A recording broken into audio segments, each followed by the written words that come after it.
аквариумне неше балық көріп тұрсың? Дұрыс, аквариумда 5 балық. Енді санап көр, неше балық болды? Дұрыс, енді 6 балық болды. 6 цифрын оқып үйренеміз.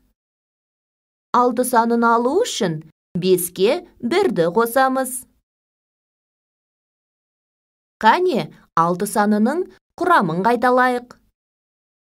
6 бұл 5 және 1, 4 және 2, 3 және 3, 2 және 4, 1 және 5. 6 цифрын жазып үйренейік. 6 цифрын жазу үшін тордың оң жақ бұрышынан сәл төменірек нүкте қоямыз.